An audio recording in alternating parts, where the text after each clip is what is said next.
All right, I'd like to call the Tuesday, September 9th, 2025 Capital Improvements Board meeting to order at 5:31 PM. Roll call. Mr. Blust? Here. Mr. Haddix? Ms. Hartman? Here. Mr. Kane? Here. Ms. Shipley? Here. Thank you. Have any audience participation this evening? No. Approval of the minutes from 9/2 of 95. Do I have a motion to approve those minutes? Motion to approve. Shelley first, second. Christina? Second. Christina, second.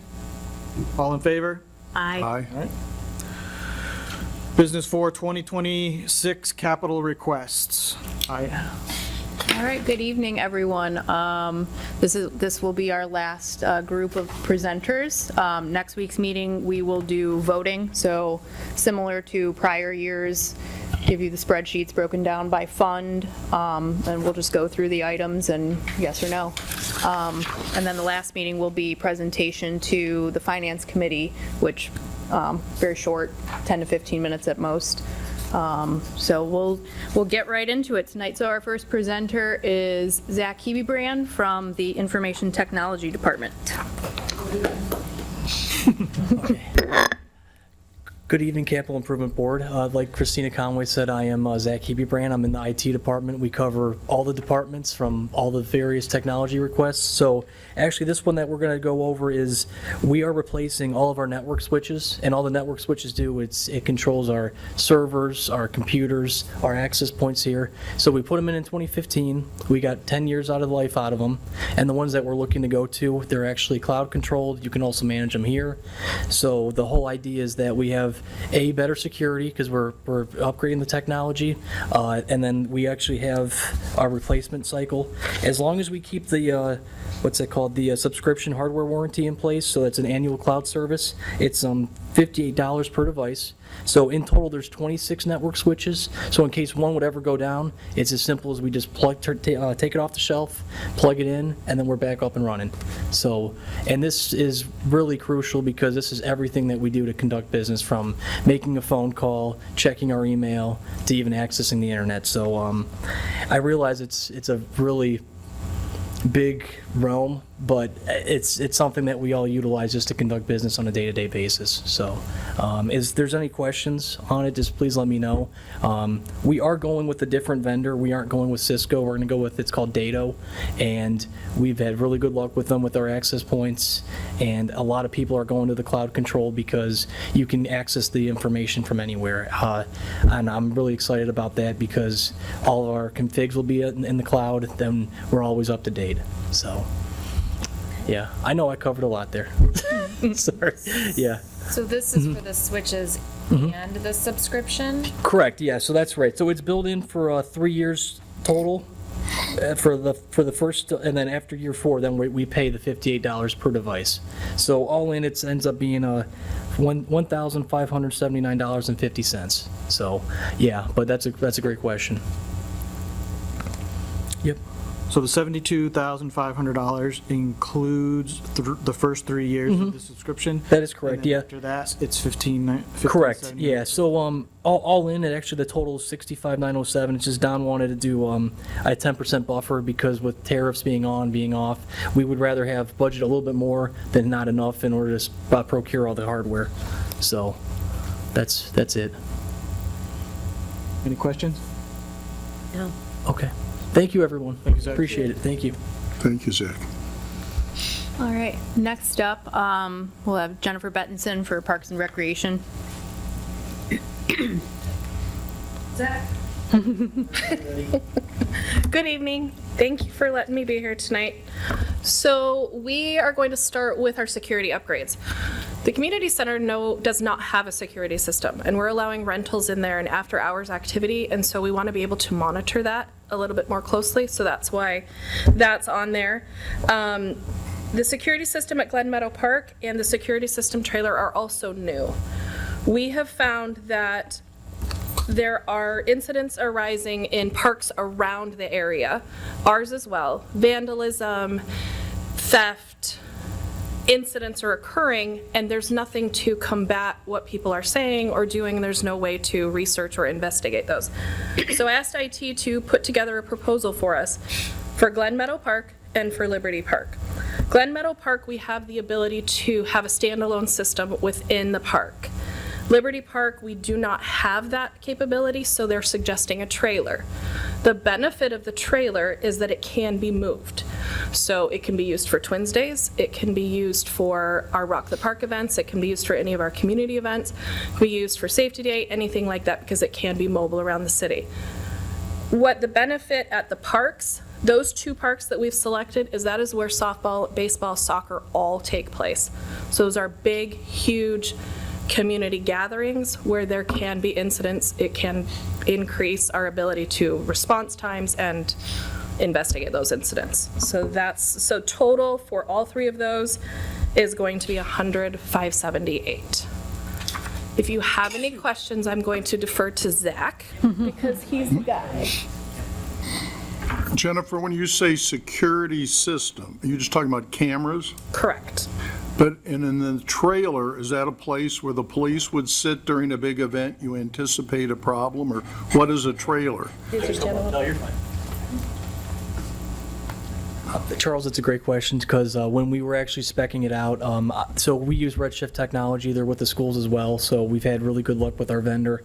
And the whole idea of the trailer is that, A, it's mobile, but B, because it's such a big area over at Liberty Park, we don't want to just miss an event. So the idea is you could put the trailer there, it could get that whole radius coverage, and then also it would allow like Jennifer to see if there's any type of tampering of the facilities, and then our dispatch center would be able to tap into the camera feed and then could dispatch from there. So Zach, is this like what you see in TV? They're in the SUV or the trailer, looking at all the monitors? Sorry. No, it's literally, it's a physical trailer-like device. Like there's a camera pole, and then it actually has a 360. But they have monitors correct. inside, you can Yes. check the baseball fields or this field or that field? It would be more, it's more, the trailer would be the actual housing of the actual like camera device, and then our dispatch center or here on site here at City Hall or the community center could then view that camera feed.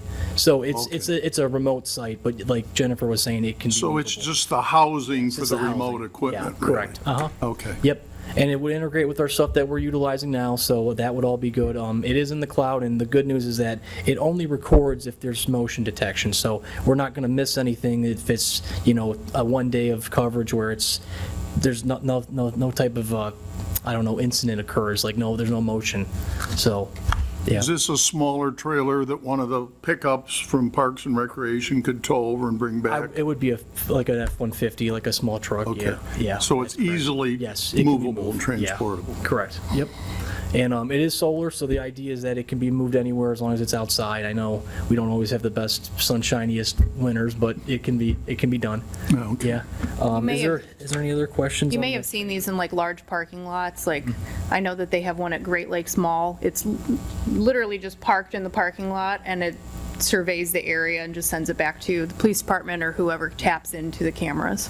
Now, the idea is that you would have it be inconspicuous, I know, because then if people see it being City of Twinsburg, they're like, oh, well, maybe I won't do that, or vice versa. But, it's known to be a deterrent of some measure, having this. But So there's not going to be a machine gun turret on the top of it? no, I understand. That's an add-on. No, but it's such a very vast, wide area, like where the ball fields are, that it was a better fit for this kind of solution compared to what we're proposing at Glen Meadow Park. So, I'm just gonna let So Jen go back up. what is the difference between the two systems? Oh, yeah, no, that's fine. So Glen Meadow, there's no camera trailer. This would just be a standalone camera system that we would just, pull up the cameras if we need to review an event. So while- those cameras are then what mounted on? All like park and structures. stuff? Yeah, Okay. right. So like where the ball fields would be, or like over in the picnic pavilions. Yep, Mayor? yep. So why is that not doable at Liberty Park? It's just a bigger area. So How far does this thing reach? Because once we park that trailer, how far out does it go that a camera mounted on the concession stand up at Liberty Park is not going to pick up? I mean, and what's I the know. difference in cost between the trailer and the permanently fixed one like we're putting in Glen Meadow? yeah, so it's actually, so I have it in front of me, Mayor. So the Glen Meadow Park one, like the in-place solution's it's around 23,000, while the camera trailer's 36. And yeah, no, you're okay. But No, so the only reason why we went with the one from the standalone at Glen Meadow is it was more feasible. We actually had a place to house the equipment, while over at Liberty Park, we did not have any area for, like, we'd have to build its own structure, and we didn't have any way of getting like a internet connection in, so then we'd have to get a mobile hotspot or something like that. So at Glen Meadow, is it going into the concessions? Yeah, it'll be upstairs. Yeah, it's going to be upstairs. Do that at Liberty Park? When we were talking with the electricians, we didn't really have a clear, like, area where we could get everything, and then everything's also in an open area, so we can't really run, what's it called, network cabling to connect all the cameras. Everything would have to be a point-to-point, it's called, so it would be on like a satellite connection. So that's why we kind of went with the surveillance trailer on that aspect. And I guess the fact that you can use it in other places. Yeah, so that was the one is very- addition, it yeah. Opens up advantage. some other options. Right. And the Summit County Metro Parks, since that's their jurisdiction up there at Liberty Park, Is that correct? Not, Yeah. not where our ball fields are. That is not. so you're going to park it in their parking lot? Or are we going to park it on property that's the city of Twinsburg? Yeah, Liberty Park is our park. So when people break into cars up there, is it the park rangers who take care of that? No. Oh. We have 900 acres. We only control a little less than 100 acres that are active recreation. That's not part of the agreement with the Metro Parks. Metro Parks does the passive recreation, which also includes the nature center that they built. So they have the passive recreation, which is about 800 acres. We have the active recreation, which the lower part of Liberty Park is what Jen is looking at, where the ball fields are, and that's not controlled at all by the Metro Parks or monitored by the Metro Parks. So is this going to be controlled by the police department or by the Parks and Rec department? So, Zach, you can say how. It sounds like a police department thing if you ask me. Yeah. No, so it would be we would let Jen, of course, review the footage, but the idea would be that the dispatch center would be able to tap into the cameras like they can now at the water park or City Hall here, so they can monitor events that go on. So, When yeah. an event happens now, I may review the footage, but I always send it to IT Yeah. to send to the police department. If they happen to have not seen it, we'll say, can you watch from X to X? So why can't the police department just have access to the cameras and not, because they're the ones that... In most instances, they already do. It's just whether or not, is someone actively looking at it, and then we have it's called AI analytics, where it'll actually say, hey, we see a person here. And you can send them a notification to, hey, you should definitely check that out. We have it at the water park now, and I think we only had one instance where we had to look at something overnight. But again, And I already have access to the fitness center yeah. and to the water park. Yeah, like our big thing is if we're already on, it's called a Vigilon, it's a Motorola company, that we just wanted to integrate to what we use now, so that way there's no learning curve. We can already export the footage, we know how to look at the footage, and then, retain it if we have to, I guess. So, and I realize it's a big dollar figure, it's just, in order to deter any type of activity that shouldn't be conducted, you have to have these kind of precautions in place. So, and we have a good working relationship with the company, and this stuff works really well. What company is it? Redshift Technology, they're out of Middleburg Heights. So Zach, is this like my Ring doorbell? Correct. It'll catch stuff on motion and that, but if I want to record it, there's a subscription I have to buy. No, that's all included. Yeah, that's a great question. Yeah, so that's all included. So it will only record based on motion, so then your retention period, it'll probably go well beyond your 30 days. Now, if it's in a really highly densely populated area where there's a lot of movement, we probably won't get up to 30 days, but we can change the motion sensing if, we have, typically, you don't have to go back 30 days. You already know an event happened, so then Right. you're already reviewing, so that's the good news. Yeah. And what's wrong with the current security system at the community center? And There's actually not one in there currently, so yeah, there's not one there. So it's a whole liability issue. So that could be what's wrong. It doesn't exist. Yeah, it doesn't exist. So, yeah. So now that we have a good camera system in place, we just add that site as one that we can utilize and manage, and then go from there. So, Any other questions, guys? Oh, Okay, thank you. You know, I thought this was going to be the most Sorry, go ahead. random group, and Estimate that you're proposing for Glen Willow, does that include the picnic pavilion? Because I have seen actually service does. up there quite a bit this past summer. It actually does, yeah, Jennifer pointed it Addressing out. issues. Glen Meadow. Oh, yeah, well, you said one Willow. I'm sorry. Hold on, I got cameras. They're gone. All right, is there anything else, guys? Good, all right, thank you, guys.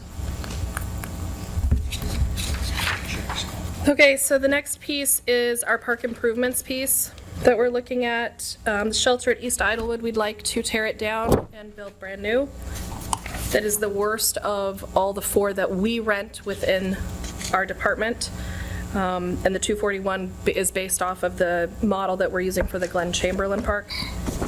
I'm coming back to you with the walking system, the bridge at Glen Chamberlain Park, because, like we said last year, it was part of the grant. We were actually awarded the federal grant, but because the federal budget did not fund, we did not get the money. So we had to reapproach the grant, and their suggestion was don't touch the grant. Don't remove something to put something back in, because then it could basically destroy our chances of getting it, because we actually already got it. So they're just hoping that with this next go-round, it's the same thing. But this year, if it is not awarded in the grant, we will do it anyway. It has to be done. It cannot go another year. So regardless of what we say, you're going to do it? No. What I'm saying is regardless if the grant doesn't go through, Okay. that is the project that we would put forward, should it be approved. so we'll either receive reimbursement from the grant for it, or if we don't, the city still intends, they would like to do it. So, no, you can say no. On anything I propose, you can say no. The paving and lights at Glen Meadow Park. So this is a project that the mayor and the service director and the service department and I have really looked at. Glen Meadow Park needs some attention. The lights in the parking lot, the building, and the concrete and asphalt surrounding the building needs some attention. So service has given me a proposal for that $46,000 that includes all new light poles. It includes new garage door, new restroom heaters, and it includes stall partitions and upgraded fixtures, as well as to be LED efficient, and then repair. So if you've been to Glen Meadow Park, you walk into that concession stand and there's asphalt. That will now be taken out, and we're going to bring a larger apron out, so it's not as treacherous for, some ADA compliance and things like that. So that's one of the things that we're looking at.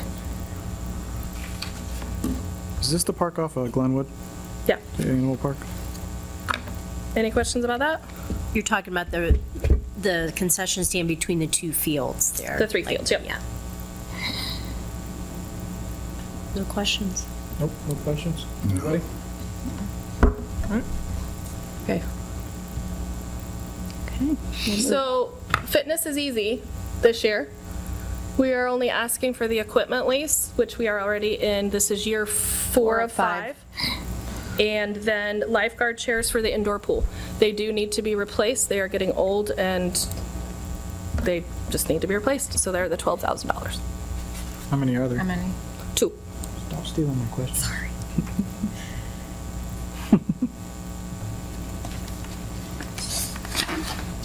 Jen, I have a question that might be off of it doesn't pertain to any of this.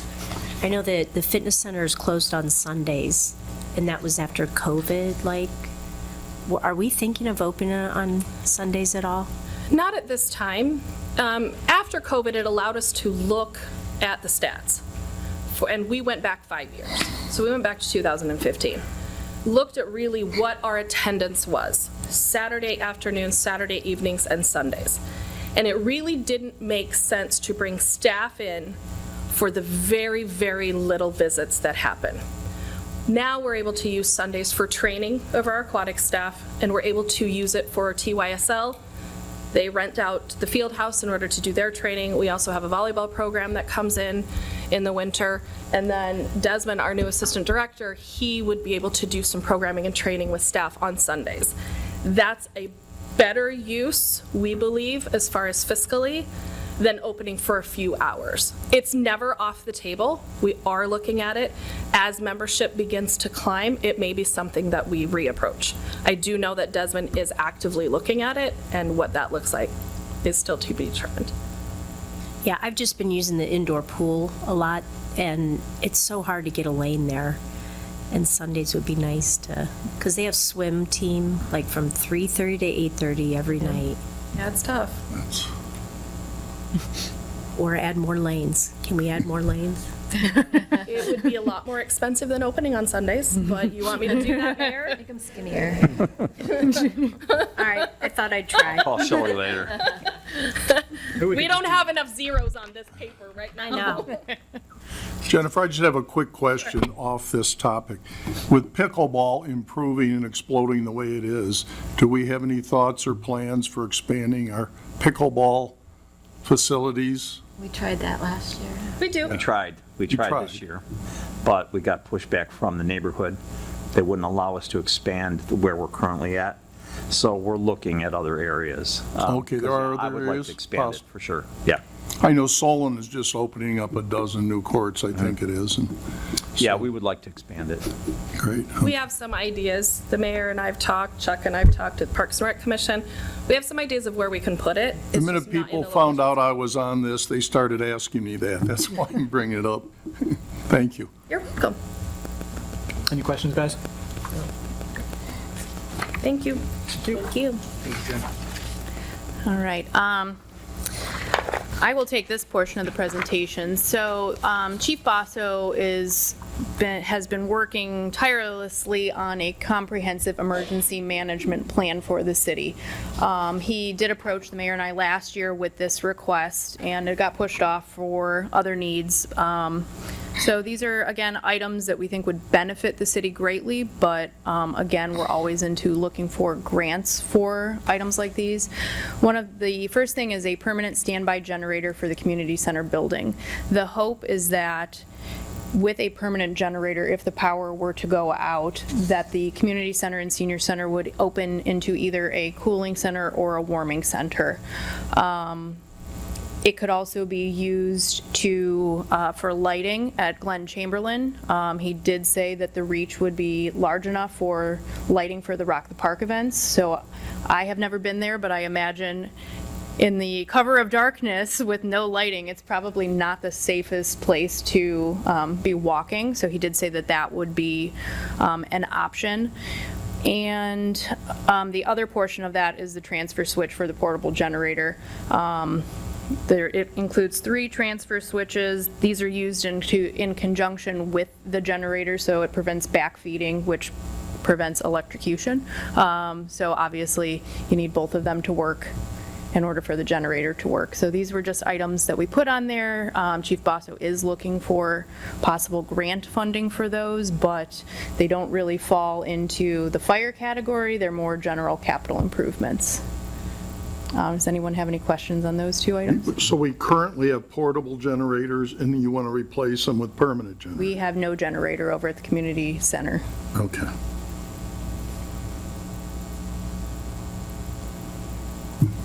And I have a question for everybody.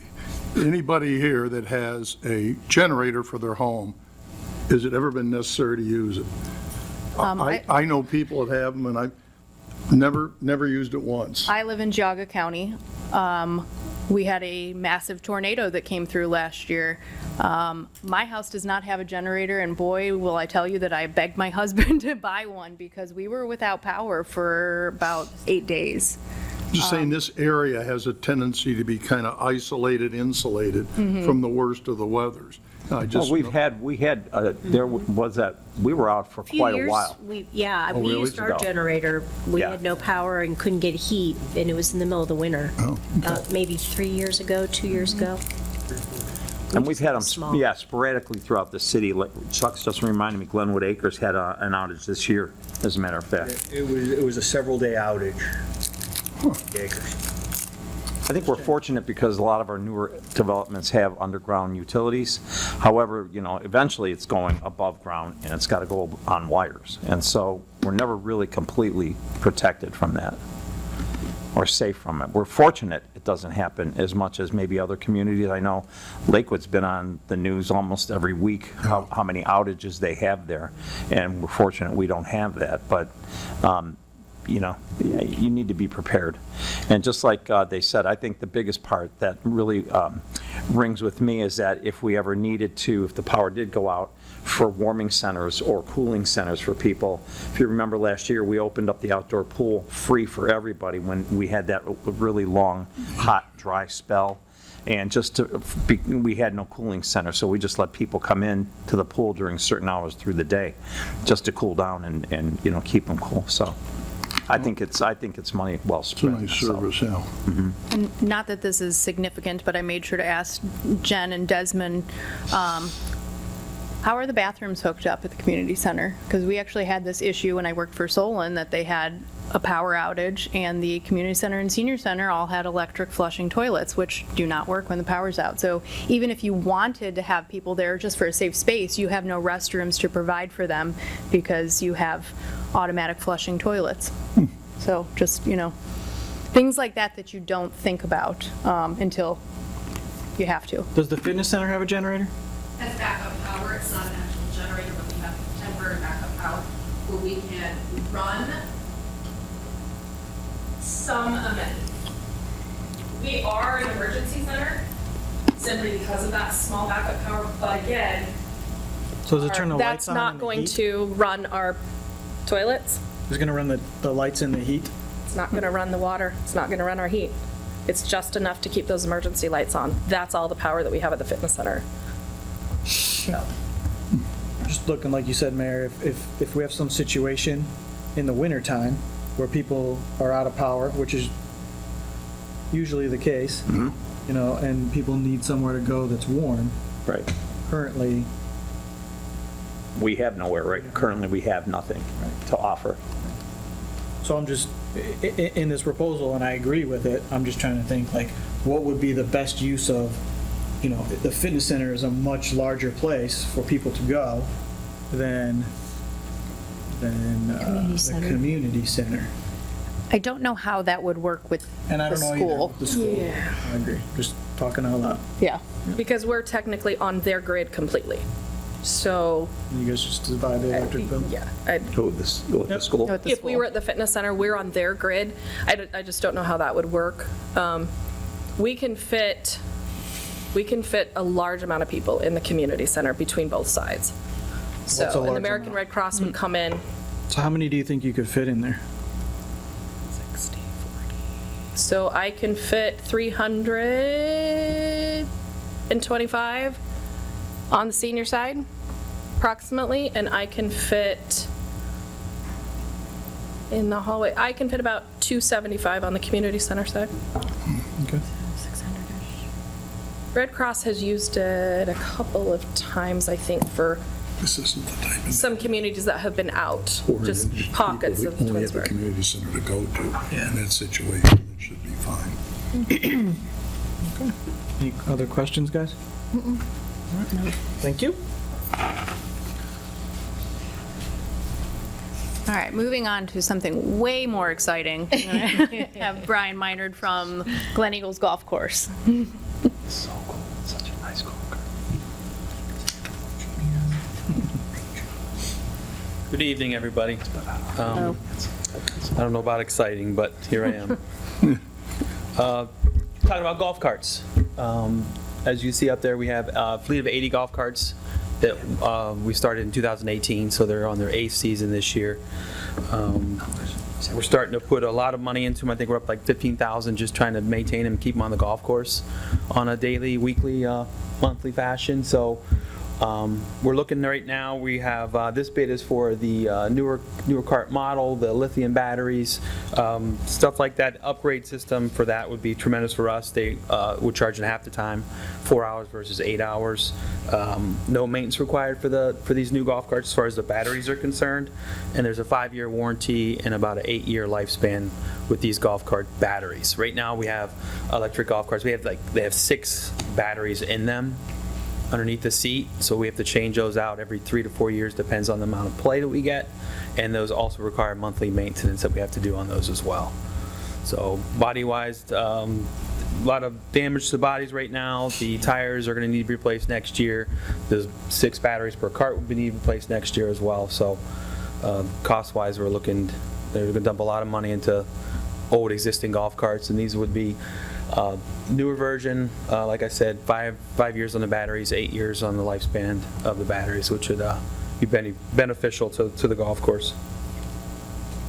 Is that your whole fleet of golf carts? Yes, 80, yes.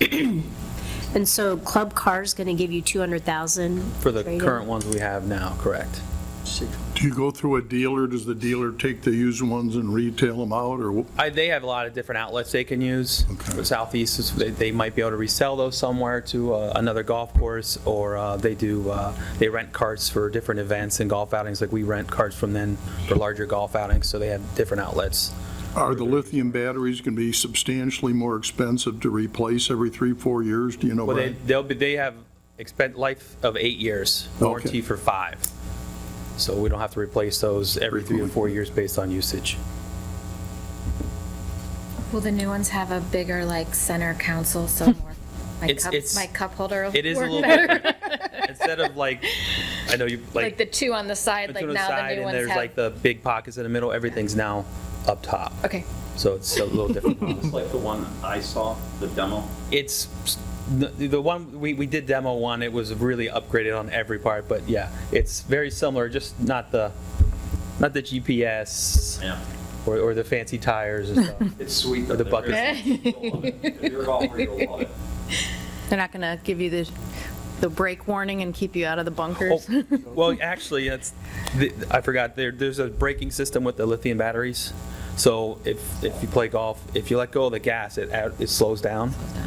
And there's no parking brake, it just holds. Oh, nice. So Like we electric typically do pull 6 to 8 carts out of the water every year because the parking brake doesn't work. But so we wouldn't have this problem. Thanks. If that's the excuse they're giving, then I'm sure. You're going with that, yeah. That's the one we get. Because the emu pushed on the parking brake release. I have a question about the $200,000. So is the replacement cost about $500,000, and then you get $200,000 No, in trade-in? there's 700 minus the 200 for that 494, yeah. Okay, that's net then. Okay, the 494. Correct. So I did put And that so little how note much in. of a subsidy from the general fund are we looking at? I don't know yet because we have to figure out what we anticipate in increased revenue from our lease with the Burnwood Group, because our contract is up this year, but we're going to be renewing with them and the contract terms change, so we'd get a larger percentage of revenue from them. So I'm not sure yet. Okay. But I did put that note in there. Since 2018, we have generated close to $2 million in cart fees, so they are a valuable resource at the golf course. Yep. I don't know about you, but I'm not walking. No, not too many people walking. Is there an option to do half now and half next year? Not that I'm aware of. I could look into it, but I don't think so. So if you bought 40 now and then, so this is a contract for $500,000 for For 80 all carts. 80 of All them. 80 carts, correct. Let's remember, golf course has done very well these last 2 Yeah. years as well. Completely agree. No subsidy from the city. Correct? Correct. That's correct. And we're on track to hopefully be in the same position this year. So, things are up and things are looking up. Yeah. It's a very big challenge this year, yeah, but okay. We had a wet spring. Yeah. I get it. But, It's still hard to I mean, get it it's a big ask, but I mean, the course is well worth it. I think it's time that I think that's one of the reasons why we have had no Subsidy there is because of the way the court condition and the things that we have, the amenities that we offer there. So for a public city-owned, municipally owned course, we're doing very well. So I think this is another good investment. Mayor, I'd like to add just to the rest of the board, when Shelley and I were on it the first time, we were buying, mowers and smashers and other equipment, which is really expensive. It was unbelievable to me how much that stuff cost, and they generate no income. So the carts, which generate a lot of income, kind of. Well, I'm glad you said that because there was an ask from the maintenance side And we pulled that off in order to be able to do this. Okay. Any questions, guys? No. Thank you, sir. Thank you. All right. And last, City Engineer Amy Moore will go over 2026 infrastructure projects. Last and not least, this is the most. We've saved the most expensive Good for last. evening. Big guns. Evening, but the most, but not necessarily all out of the general fund. So that's the plus of the thing. So first on our list is the road program. I have a list of roads that we're looking at for the next 2 years that are over $4 million worth of work. If you want. So we're looking at only 1.775 to try and get a chunk of those. The way we did those is we start with a list and then we do alternates, and if the prices come in better or worse, we can add and subtract. So we've got a pretty good hefty list of projects. It's basically a mill and fill project.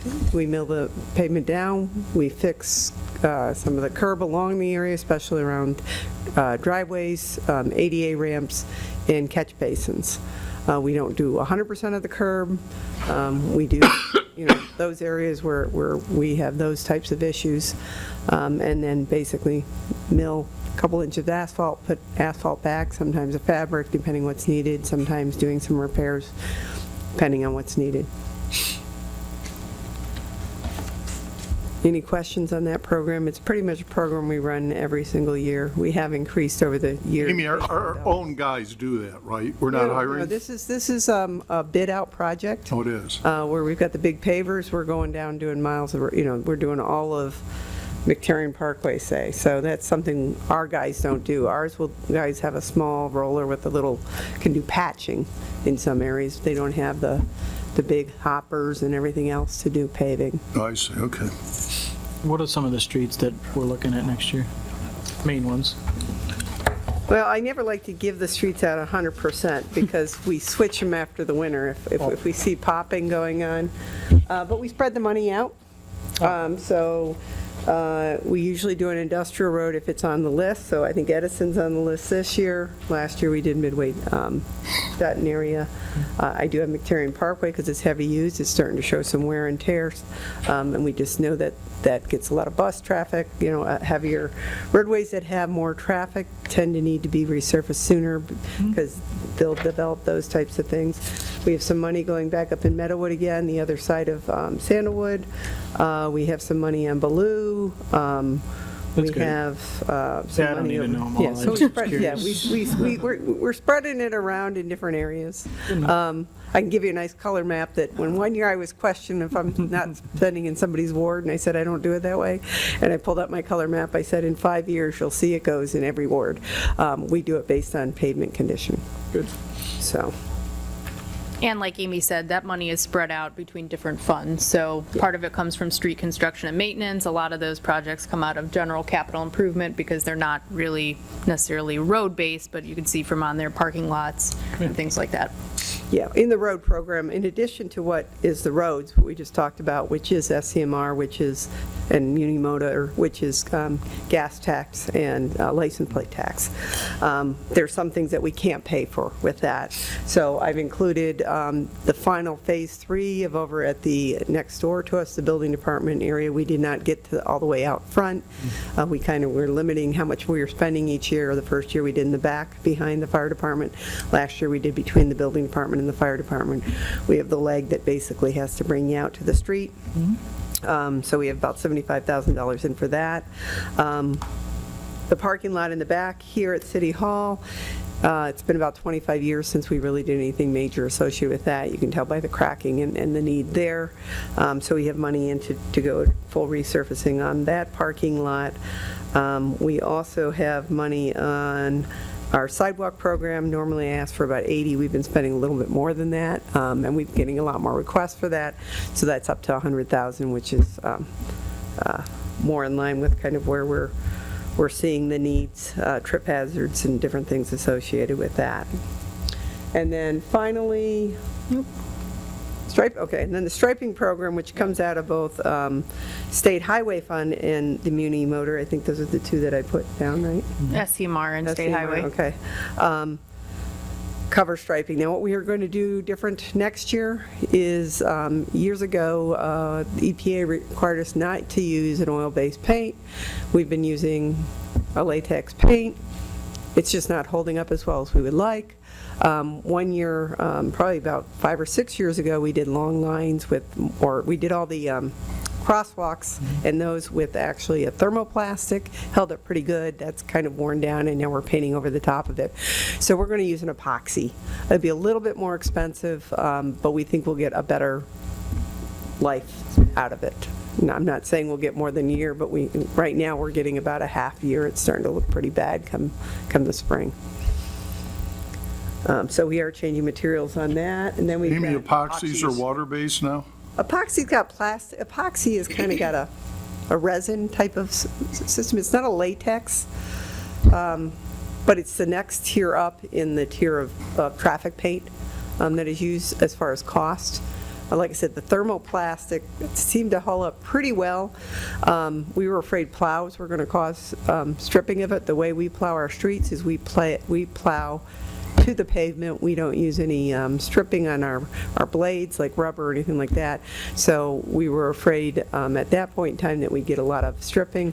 Long lines, I'm still concerned if a plow caught that right and could strip off your thermoplast. Epoxy, the only place we really have epoxy right now is the bridge over 82 because it's concrete area and we wanted a better lasting in that area, and it's so large. So that was painted with epoxy a couple years ago, and that seems to hold up pretty good. So that's kind of why we're going to it. It's just really second tier up. It's not the top of the line Cadillac material out there, but should get us what we want. Chuck? So I believe Amy answered my question, that the epoxy is still a painted product. It's not a sticker. Right. Yes, it's still put down by a spray type of equipment. Thank you. Next on the list is Liberty Road culverts. This winter, a grant came out for trails. It was a quick-paced grant we were ready for, knowing that council had been asking us for trails for a long period of time. We had already started a survey on Liberty Road, felt we could complete the requirements to get that under construction next year. So that was a $2 million grant. But in our survey of the area, we also noticed that the culverts were very short and close to the road on that side, meaning if a vehicle were to veer off the road, a lot of times the culverts could take you down into a pretty good area, so we felt that was a safety upgrade we needed to do. Otherwise, there's other reasons why we want to do it. We don't want to intermix it with federal funds associated with some of their criteria, so we're asking for funding to do that. We actually want to get that bid this by December, and we'll award it first thing in January and get those constructed and done before we move forward with the next portion on the list, which is the sidewalk project. Excuse me one second. What is the SCMR fund? I'm just, Street Construction road, Maintenance Repair Fund. There you go. Top there if you, thank you. Yeah. and the culvert is going to be from all the way down Liberty Road? Well, the culverts there's probably about 6 culverts out there right now. If you were to start at Liberty Park and walk north, on the Liberty Park side, you'll see them. I mean, they basically, if you really paid attention, most people don't pay attention, but they're only about 4 feet off the edge of the road, which and there's no curbs on that road. So they are, whether we did the trail project or not, probably now with the volume of traffic, with all the developments we've had over there, it used to be, a very rural roadway. There's a lot more traffic on that, and just as a general safety issue, they probably should be moved back or guardrailed, and guardrail is not an option we want to use. It's not cost effective because it gets hit and replaced, and you end up with all that type of stuff. So the culvert gets moved, and then the trail will be. And then the next, then a separate project will be bid. And actually, the trail will pretty much go over where that is faced at the culvert. So the culvert will go all the way to the outside of the road right away, which is bigger than the road. The road is probably 26 feet. The road right away is probably 50, 60 feet. So the culvert in that section will go all the way to the right of way. And then that will give us a place that we can put this path through there as well. But what we will be doing with this path, because the path will be pretty close to the roadway, and the roadway, as I said, isn't curbed, in this section, we will be putting a curb in.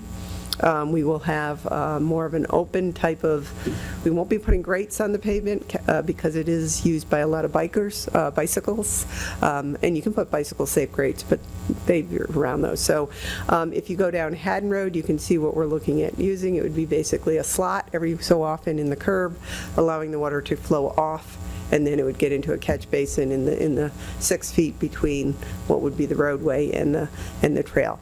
And what a curb does, it corrects some erroneous drivers, not all. I mean, a drunk driver is still going to be a drunk driver and probably go veering off of it, but it does tend to correct fast some drivers that might err. With that curb going in, we have a project down the line that we have funded through AMATS to resurface all of Liberty Road. It is a project that's not new construction, so we have a lot of things going on that aren't perfect out there right now. So that first phase of that curb, some people say, well, they put that curb in really wrong. It will vary in how much curb reveal is out there, 4 to 8 inches to start with, so that when we go and resurface it in 2 years, you'll have a 6-inch reveal. So we're trying to look ahead, make sure everything works, because right now the cross slope of Liberty Road varies considerably depending on where you're at on there, and we're trying to make it more uniform when we resurface. So we're trying to look ahead and not put something in and then have a problem in the future. But that was a very good win at getting the $2 million, so that's our next project. But because we went the whole length of it from Liberty Park to Post Road, the price tag's up there. We are using a porous pavement, which meets the EPA's water quality control devices. That there's no really place to put a detention basin because of the amount of area we would be disturbing with one project. So we are asking for the 600 match. So. Is all of that, I'm assuming then all of that land is Twinsburg? Everything will be in this township, and yeah, there is a section in the township. It's very small. We will put together an agreement with them. There are 2 properties just south of Post Road by the park. Those 2 properties on that side of the road are township properties. They're 2 homes. The county engineer is responsible for Liberty Road. The county engineer does not do sidewalks. It was the same problem we had when we did a northern section. We put that in. So the grant money will cover it, but we will have an agreement put together associated with that. We have copied in both Metro Park, because they do, as we talked about the park earlier, have some things on the other portions of the park. But the trail itself will be in the physical right-of-way of Liberty Road as it exists right now. okay. Thank you. Can I ask a general educational question from Mr. Mayor and from you, Amy? I know that when you present the budget, we see how much is coming in and we know what we can spend. But I don't understand grants, state, federal, local grants. Is every year, does the federal government, the state government say, hey, we're giving out grants for sidewalks this year? Do we have somebody here who said, oh boy, we need $2 million for sidewalks, we better apply?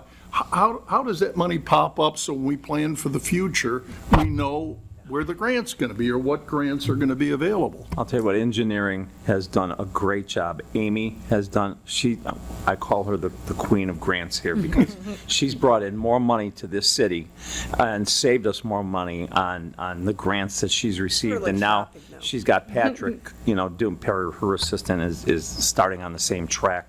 But yeah, so she would be the queen of grants. Any questions, that would be her. She does a really good job. So They what all we- do, but yeah. Amy's brought in the most amount of money. So this grant that came up was probably released out of some of the money in the last federal administration to push for parks and things like that. You've got to watch for those pop-up. That was a pop-up grant. It was for $2 million max per project. I heard it's coming again this year, but there'll be more people that aren't sleeping and will actually be applying for it, so be more competitive. Typically, for the trail system, I would go through AMATS has a TASA program, but it also limits its amount of money for a trail to like $800,000, which meant I was partitioning this out in pieces to get the whole trail done at one, over time. Very competitive in the number of people going for that. There are other trail grants with a lot of, that may have other stipulations that we don't fall in through. But those are the ones we chase down for that. Sidewalks, if it's ADA or in an area that might be low income, or we've gotten money up at the senior center because that's a group that would apply. There's things through the county for availability for that. And then there's other stuff for the county for those populations as well. But we have gotten money in the past associated with getting money there. And then we know through AMATS, which is our Akron Metropolitan Area Transportation Study Group, they are, or an MPO, they're basically what they get the money from the state or the feds. It's funneled through the state ODOTs through that organization and then to the communities that are involved there, and that is a competitive grant process as well. And we always apply for things associated with that, which I think, there are certain roadways that qualify for that money. They have to be federally functional classified roads. We know from ODOT they have urban paving. So yeah, it's just knowing the list and being in the industry, you kind of get a feel for where you're at. When I first started here, I applied for a lot of grants and didn't get it, and then really just got to know people and figured out how to make your project actually fit in a square peg in a round hole is what some of it is. So because you're smart and good at it, we probably get more money than a lot of other communities, Correct. right? I mean, that's terrific. I agree. Would there ever be any thought of finishing a trail like just from Liberty Park then to Cannon, or is that useless? Well, Cannon Road's a tough one. I wouldn't want to be on Cannon Road. If you just had as a like all walker or a of Liberty biker, would yeah. have sidewalk access, right? So that's like one of the only little sections Yeah, then in the whole city again. without something like that. Not really. There's more places that don't have sidewalk. We don't have, we don't. On 91 too, that one little. Yeah, we don't have, Shepherd Road really doesn't have sidewalks. Chamberlain Road, we've got partial that we kind of piecemealed in over the years, but it doesn't have full sidewalks. Any of those roads that have been in the city forever and were put in as rural, more of your rural roadways don't really have a lot of sidewalks. Right, it Would wouldn't, use that section because you're going to walk in, why not? then you have to turn around and. Yeah, and then you turn around, and I don't know if you're going to see anybody coming up off the hills there onto that sidewalk. Right. To walk. Yep. So, I mean, it's not a bad idea, but I don't know that how urgent it is to have it. Yeah, I think it's a matter of weighing different areas as far as where would be the best bang for your buck and populations. Okay. Anything else on that one? Go to the next one. Shepherd Road was a project that Macedonia was the lead for. They did apply a couple years ago for AMATS funding, did not receive it. And there's reasons for that, but I won't get into that. So they went for Ohio Public Works money, and they did get some money associated with that.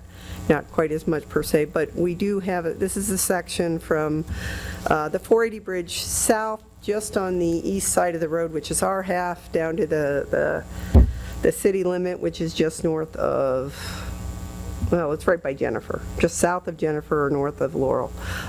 So it's our share of the project. Makes sense to be paved at the same time. They will actually administer it. We will go after permissive tax, which is money funded through, which is our money, but it's funded through Summit County Engineer's Office, and it has to be a certain classification of roadway to use it on as well. And that meets the criteria for that one. Can they start tomorrow? Because that road is terrible. Well, good, that is going to stay on the list. And then Cannon Road, we are looking at a slight stabilization process. We get a lot of rutting on the,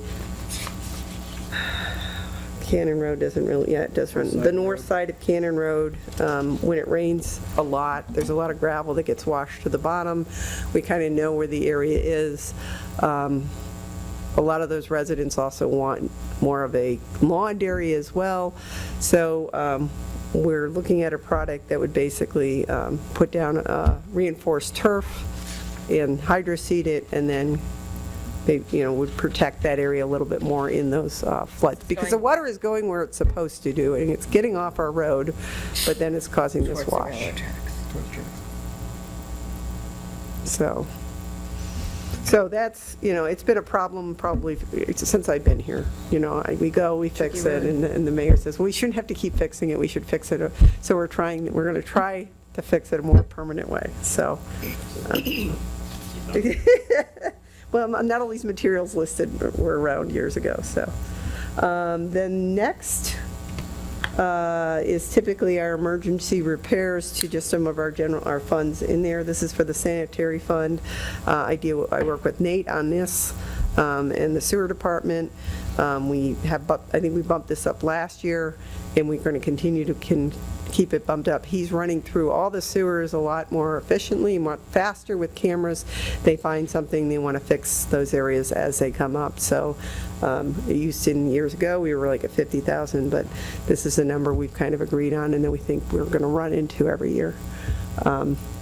Sanitary manhole rehab, we used to do 25 to 15 years ago. We caught up on a list years ago and kind of stopped doing some of the rehab because we had repaired most of the manholes that were deteriorated, but that was 10 years ago. So as they're doing this as well, they're seeing some manhole deterioration. That's where they just start to leak in water, the seams that basically make up the manhole. So they want to seal those. That's called I&I infiltration, which is water that goes into the plant in a big rain event. It just causes more water at the plant that you really don't want to have to deal with in a rain event anyway, because then you're treating it with chemicals and everything else. So this reduces the amount of I&I into the sanitary sewer system. So that again, Nate and I had kind of worked on a number. We went out and see how we go. And then what do we got next? Glenwood Drive resurfacing. This was an AMATS project, so it's funded through the state, kind of like we talked about earlier. This goes from Ravenna Road to State Route 91. So we're looking at that section. So that's different from, Shepherd? that's different from the, Then the trail? I'll quit trying to fill the blanks in. from your 2026 road program? Yes, the road program is local roads. So typically we do local roads. There really is no funding for a local road except for SCMR and municipal motor, which is your state, your gas tax, and which comes down to the locals. The roads that I can go for AMATS funding are your Shepherd, your Chamberlain Road, Ravenna Road, Glenwood Drive, Liberty, State Route 91, and State Route 82. I'm sorry, I just saw that now. So those are pretty much, I think I got them all. They're pretty much the roads that I can get those types of AMATS funding for. So we had received that funding and had agreed to be, in this particular one, we got 90%. Because we were project ready. Typically, we're applying for those a good 5 years before the money's available. But if we tell them we're going to have plans and everything done within 2 years and on ODOT shelves, we may have to update them with some spec revisions and changes. But if we have them ready in 2 years, we now are getting 90% funding. It's a kind of a bonus because in the past they've had trouble spending their money, somebody falls behind. So that's 90% funded. For the Glenwood. And then the next one is pond dredging. Most ponds, retention ponds within a community, require some sort of maintenance. But they cost money to do the maintenance, and we don't really do that much maintenance. We have no storm funding to do it, so we're asking for this out of the general fund.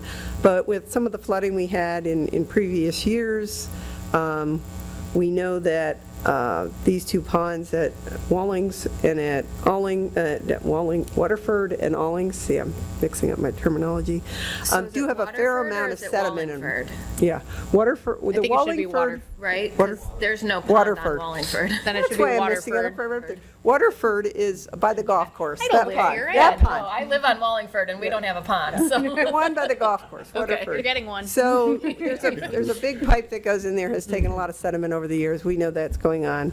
One of the things we're looking at is some improvements in the area for drainage. We've been in this study for a while. We think that basically we're probably going to have to do some lowering to that, which is just going to expose all this area as well.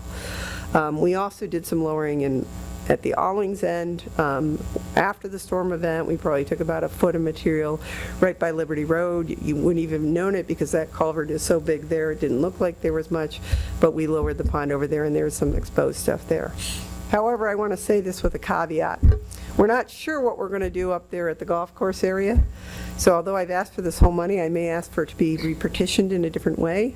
I would still say we would definitely doing the pond up by the golf course, but I need more money up by the golf course. And we may revamp and say, well, instead of doing this other dredging, or we might limit the amount of dredging we do down there to try and balance the funding if these are funded. But I would say we definitely need something up north, and I am going to need by the golf course. Probably my budget is a little bit low based on what we're coming in with some solutions. I'm glad you keep track of all this, Amy, because I didn't know ponds were under your... Yeah, in about 20 years, some of them will fill up. I mean, years ago, we worked for the county, and that's what I did. I used to go look at people, and they've got, private residents got funding to do things, and theirs were filling up, and they thought, the state would come back and dig them out, because now they were all filling in, and it was like a one-time shot years ago with the soil and water conservation districts. But they do fill in because just like in a creek or a river, we know sediment travels in those. We know the cobble and the rocks and everything else move. So they're moving and they hit a pond and the water slows down. So that causes it to settle out. Great. What else? Am I done? But there's more. No. Oh, man, I thought I was done. Annual tree, what else to say? We're down to just a small number of trees every year. I think we're awarding you gave me 30,000, I'm awarding under 30,000, about 24,000 here this week just for this planting. So we don't amount to much trees anymore, but we still go through, we get rid of the dead ones or ones that need to be replaced in the area. So that's that. Any questions on that? And then vehicle replacement. This would be replacing a 2012 Ford hybrid that we have in the fleet. I have 4 vehicles in my fleet for 5 staff. I personally don't have one. I use the mayor's car when I leave town, which is a nice new car. So just in terms of it, I'm trying to stagger our need for vehicles so that we're replacing, because I do have another 2012 vehicle in the lineup, but we would replace the worst first, and then in another couple years, probably ask for another vehicle and start staggering our replacements in the department. Sounds good. Any questions? No, thank you, Amy. Thank you very much. Thank you.